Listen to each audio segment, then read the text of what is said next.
This is Michael Clara. Welcome to another edition of my blog, Local School Boards Can Make a Difference. I'm starting a series here under the banner of Understanding Institutional Racism. For those of you that don't know, I'm a member of the Board of Education here in Salt Lake City. I'm in my fourth year, ending my first term, and I'll be running for re-election this fall. And the title of this, under the banner of Understanding Institutional Racism, is Institutional Racism in the Schoolhouse. And I'm going to use an example here of a saga that's playing out here in the Salt Lake City School District to illustrate what institutional racism is. There's another term that may be used. It's called systemic racism. And unfortunately, in our school district, I'm using this definition because systemic racism here doesn't simply rear its ugly head. It's voted on, enacted with policies and used to disenfranchise people of color. And so this part one is going to cover October 2015 to February 2016, an incident that we're dealing with the superintendent and his discriminatory hiring practices.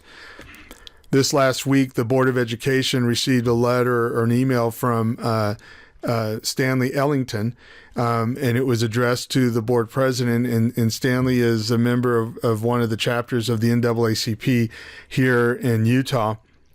And he sends this email to the board president, Heather Bennett, and he's asking for a moratorium on district level hiring, which I support that.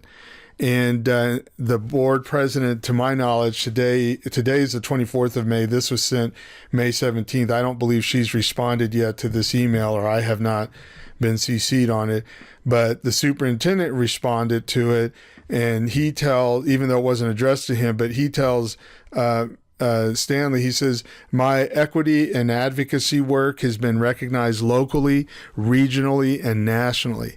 I'm confident that our practices are fair and equitable, consistent with board policy and applicable laws. And so this is, and by the way, when Mikkel writes things or talks, he always talks in threes. I guess he learned that somewhere in superintendent school, but that's his response, that, you know, he has this figured out. There's no need for a moratorium. But I'm going to go back in this first part and go back to October 2015 and explain what's leading up to somebody here in Utah from the NAACP asking for a moratorium on hiring, which again, as an elected official representing the west side of Salt Lake City, I support the call for a moratorium. What happened was, back in October, the superintendent told the board in a closed door meeting that he was going to reorganize the structure of the district, and he was, instead of having an associate superintendent, he was going to have three associate superintendents and refer to them as chiefs. And I'm not going to go into a lot of detail here, but here's your responsibilities. Here are the three people he's appointing, and I was opposed to it. I was opposed to it in the closed door meeting when he only tells us 5 minutes before it's over. And then he announces it the next day in spite of my objection. And I tell him, well, you know, you still need to get board approval. And so I write him a letter because I have to put everything in writing, because then they deny it happened. But you see here that I just tell him the purpose of the letter is to place you on notice that you've overstepped your bounds. And I'm going to go through this pretty quick because I just want to go through an outline as to what has led up to the situation we're in today. And then this is just showing our board handbook and our board policies that state that, you know, he can do that. He can appoint, but he has to do it with the authority or the approval of the school board. Here I say in the letter, equally troubling to me is the fact that this unauthorized act on your part has created an all-white district leadership to govern a majority ethnic minority student body. And then I explained that all the upper management now of this district are all Caucasian. And, you know, I wouldn't be opposed to that if the people that were put in these positions did it competitively, because these were posted job openings and they were able to apply. And so what's happened is the majority of the people here on this chart have been appointed by the superintendent. And this is a list of the current administrators of color in our district. Many of them have PhDs, but they are excluded from serving in the top leadership of this district because the superintendent will not appoint them to these positions. And so he replies in an email. I call it the spin zone because he explains that he has the authority to make appointments, which he does according to the written understanding. He does have the ability to do that, but according to state law, board policy, those are still need board approval. And so even if that's not enough, and this is a picture of me 4 years ago when I met with him after my election, but here is the employment contract that was renewed in 2014, and it says that he can organize, reorganize, arrange the administrative and supervisory staff, including instruction and business affairs, as best serves the board, subject to approval of the board. He can select all personnel subject to approval of the board. So to me, it's pretty clear on every level, civil, state law, board policy, he has to get the approval of the board.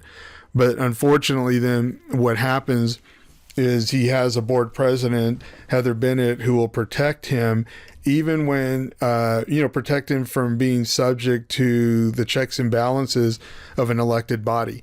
And so this is a second letter that I write to her, asking her to put this on the agenda so that this act of the board, the superintendent, can be vetted by the Board of Education, who there's 7 of us and who are elected officials.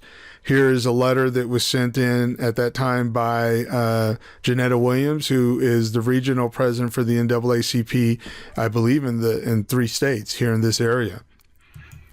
And then this is out of sequence, but this is an op-ed that I wrote on November 20th. And I wrote it prior to that, but that's when it got published. And I wrote here, unfortunately, Board President Heather Bennett is complicit in the superintendent's actions by ensuring that this reorganization plan does not appear on the board's agenda so that it can be discussed and voted on in a transparent and open manner. President Bennett's persistent protections of these types of unauthorized acts serve nothing but to make a mockery of the local school board and Utah's public education system. We did have a meeting on November 3rd, and this is from Channel 2 News, and the community came out. A lot of these people in the audience are leaders of ethnic minority organizations and advocacy groups in the Salt Lake community. And 3 of those members of those leaders spoke, and I've kind of summarized. I'm going to gloss over a little bit about what they said, but you can go to my blog or to my YouTube or to the board or to the school board website. Thank you. Next, we have a group of 3 who have signed up to talk to us. Let's see, what did I do with the numbered list? We need administrators who will push to have the data broken down by race, ethnicity, and other important categories so that we can see how equity is faring in the district, even when the numbers are small. We need a fully functional and fully funded equity department. Spreading equity throughout the organization, as the proposed organizational chart does, only serves to dilute it. It becomes one of many job responsibilities that is assigned to someone rather than one person's central focus. We also need an equity department that has the authority to ensure that inequities can be effectively managed as part of the responsibility of each and every principal in the district. To ensure we have administrators like this in place, we ask 2 things. First, we ask that the board mandate that all hiring committees have representation from the committees that they serve. We believe that this will ensure diverse hiring committees that will help the district reflect a staff and administration that is reflective of the demographic makeup of the communities that Salt Lake District serves. Second, we ask that the board eliminate superintendent appointments to district level positions and allow a fair and open competition for these positions, as recommended from the February 2015 Human Resources Audit. There are administrators of color who have the education, the credentials, the experience, and they deserve to be considered. The current appointment system is a form of apartheid where advancement does not seem possible despite their qualifications. Thank you.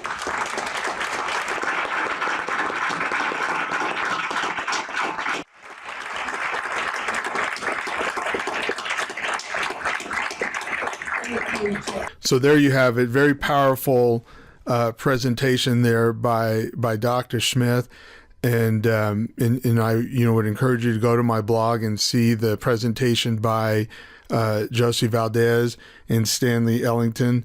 Just in the interest of time, I'm not going to show those, but I did wanted to show what these recommendations were by Dr. Smith on behalf of the ethnic minority group that she had met with throughout the last 2 weeks prior to this presentation. And so the board didn't vote on anything that night because Heather didn't put it on the board president wouldn't put it on the agenda. She does put it on the agenda for the next meeting, which is typically it's called a study session where the board typically doesn't vote on issues, but she put it there. It's also a meeting where the public is not allowed to speak at the meeting, which they didn't, even though I had asked her to allow that to happen. But again, this is going to be an example of systemic racism. And in our particular school district, it doesn't just sneak in, it comes in the front door. And to that end, I wrote a letter that's part of the record of the meeting, for that evening. And the board study session, you could go to the district webpage and see the entire letter. But I'm pointing out that these issues are, that here's the policies that we have. And remember, this is a meeting 2 weeks later after we just saw Dr. Smith speak. And I also remind the board that 2 years prior to this, on June 2014, the district, I had asked them to start up a group called the Equity Leadership Team, which is a group of community people and district personnel and local school people that will look at the issues facing ethnic minority students. And this is a picture of Curtis Linton, Archie Archuleta, and me in 2014. And one of the issues that I brought to the board's attention in June of 2014, this is a letter that's also would be part of the record of the district, is that the equity leadership team recommended hiring a superintendent, an associate superintendent, over equity and advocacy. And these are the minutes to that June 3rd, 2014 meeting where, it shows what I asked for and what I said. And the superintendent, unfortunately, said it was a bad idea and that people that were promoting it were misinformed and losing credibility in the community, is what he said. And that was in 2014. That's significant because then we see here 2 years later, he's reorganizing in an entirely different direction from what this shared governance group on the district level had recommended 2 years prior. So now at the November 17th meeting of the board, they would not let the public speak. So Janetta Williams, who is over the NAACP over several chapters here, I believe it's the tri-state area that she's over, and she bullet points the issues. And she says these white administrators were appointed. The group demanded that they're demanding this group and she signs them here, has their signatures here, of other ethnic minority leaders and civil rights leaders in our community would like to see hiring practices be followed that allow for qualified minorities to apply for consideration. And I support that. I don't see why we wouldn't want to support that. Nevertheless, in the board meeting that evening, the board did vote to support the superintendent's reorganization plan, and they were put on the human resources report, which is how we vote up or down these issues, and that's what happened that evening, unfortunately. So I'm going to do just show a video clip here of a presentation that I did, probably about 3 minutes of it, because it's the current policies of the board that prohibit what the superintendent did. So not only does the board, majority of the board, support what the superintendent did, they had to suspend their own policies in order to allow it to happen. Even though they never officially suspended them, they have to look the other way and violate their own policies to allow this to happen. Okay, so he talked for 25 minutes. I interrupted. Is it going to be okay with you tonight that I can ask my questions? Michael, absolutely, ask your questions. Okay. You see, but this is an example of the condescending attitude, that people of color feel, that you both of you are doing to me. This is the same thing that employees talk about. This is the same thing that I hear parents and students of color talk about. And I don't know if they're modeling it because, it happens here. But I would just ask for some respect and some dignity towards me and asking some questions about this, because I was elected to come here and represent my community. You have the floor. Go ahead. All right. So this thing that Mikhail, you said that the board has asked me not to replace Patrick. I don't recall that ever happening. If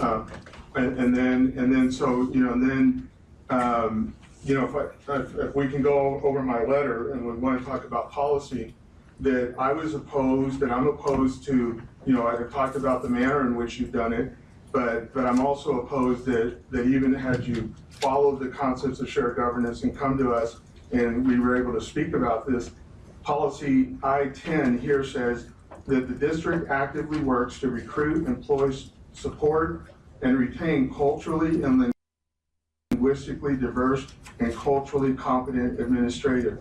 And then the district shall also actively strive to have our administrative workforce reflect the diversity of its students and community. And so then in policy G19, it says that the board values diversity among its employees. The district shall operate as an equal opportunity employer and will provide and safeguard the opportunity for all persons. Advancement and employment within the district without discrimination, and employment decisions shall be based on job-related qualifications and competence. And so that's when we talk about policy, that's my chief concern, is that we're not following those policies when you're appointing people that are all Caucasian right under you for a district that has a 57% student body that's as a minority. That was the presentation that I wanted to share about at least the policies, because we can refer to those later. And then let's move on then. What happens in later on in the meeting, the board president and vice president pass out a document that basically just says what we just said, and quotes that the superintendent, that these are the things that give him the authority to appoint, but they are subject to board approval.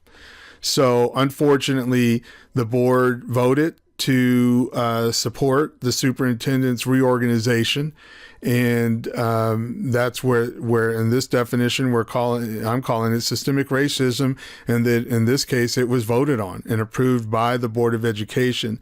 So the good thing was that in this particular case, we did come. And let me just point out, there was two of us that voted against it, as you see here.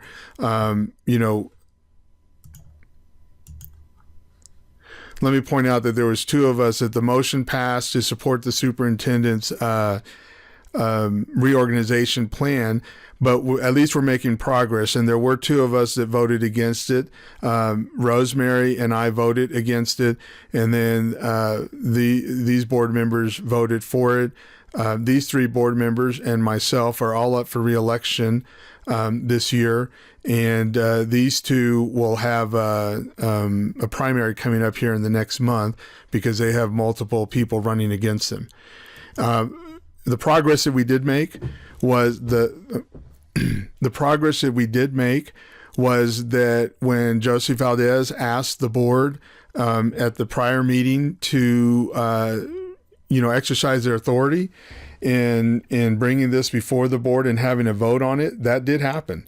And so to me, that's progress. The board did support the superintendent's reorganization, but at least we're not just letting him do things without following our own process and our own state law, which is what they've done in the past. In December of 2015, now that we have the board that's actually approved and now is complicit in this discriminatory hiring practices, we had members of the ethnic minority community come before the board in the December meeting. This is Stanley Ellington. This is what was put in the minutes of the meeting, and that he expressed concern about the reorganization. And now in December, the board has now endorsed the reorganization plan. And then Janetta Williams spoke to the board again.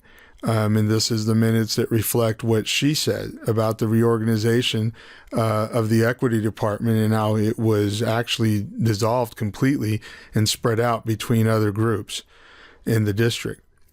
And then Archie Archuleta also spoke out against the reorganization plan that was submitted by the superintendent and now has a stamp of approval from the Board of Education.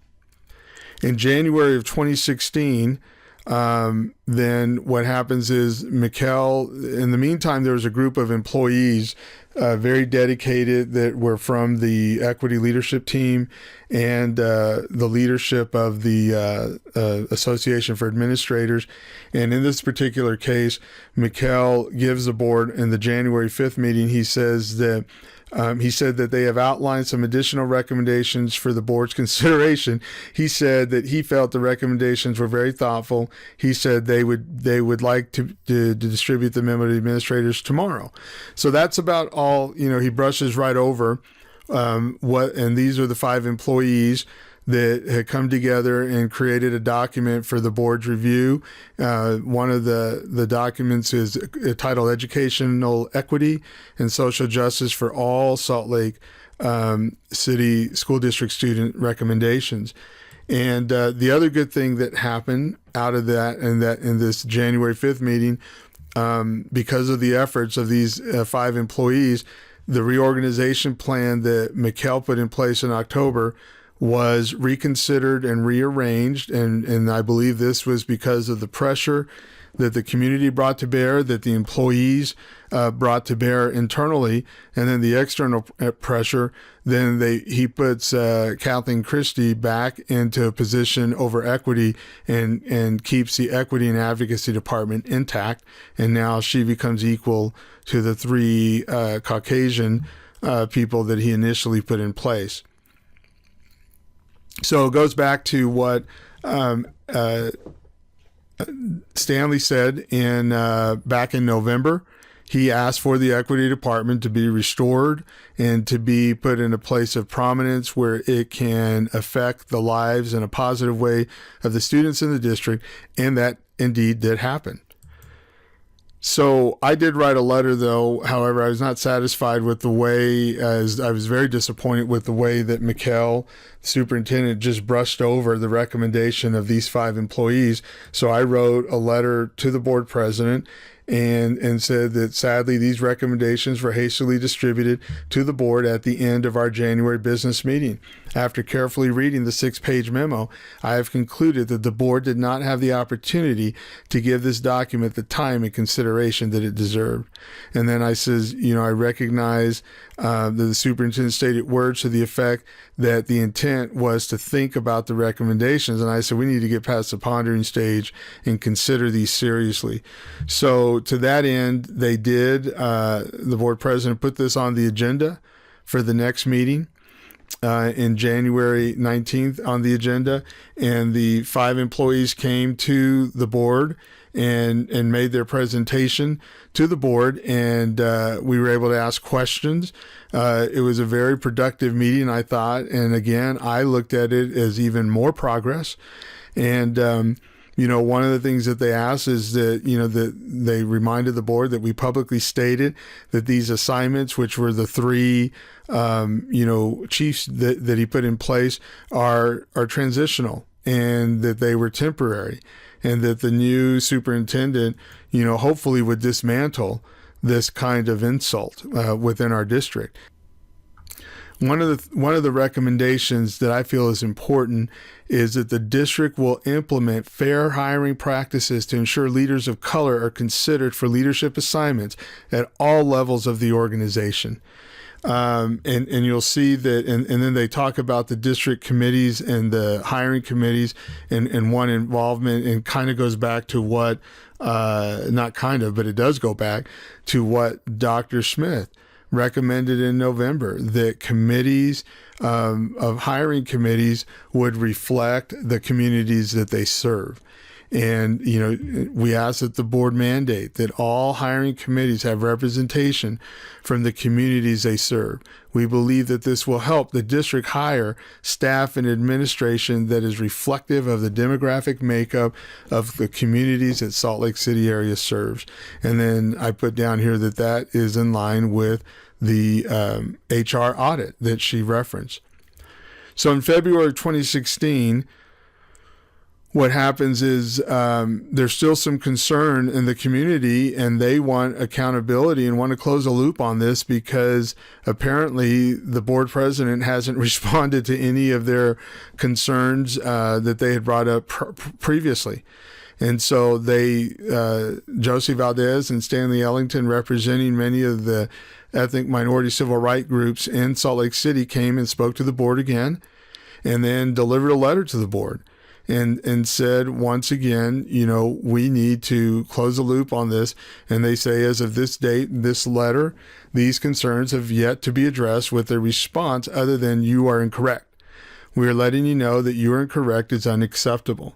So they were asking, again, to just, which would be natural, especially with this administration. You want to close the loop and make sure that what they're claiming and what the board is claiming they're going to do is they're actually going to do it. And they spell it out here first, in this letter, and it becomes part of the minutes for the February 2nd Board of Education meeting, if you want to go to there and read that in its entirety. And so, they talk about the groups of leaders that are involved in this effort, and that they're going to continue to monitor, what the school board and the school district are doing. And also, and then in the February 16th meeting, the Board of Education issues a memo saying that we are supporting the recommendations given by the 5 employees. Now, unfortunately, for whatever reason, the board president ignores what the community has asked for, in that she doesn't acknowledge what they said, or acknowledge that we actually have implemented things that came from the ethnic minority civil rights leaders that spoke at the board, as I've already connected the dots to that. But for whatever reason, the board president wants to ignore their collective voice. And in this case, the board did issue have a meeting on this, and that we agreed that the administrative selection process will be clearly communicated, equitable, transparent, and open to all qualified applicants.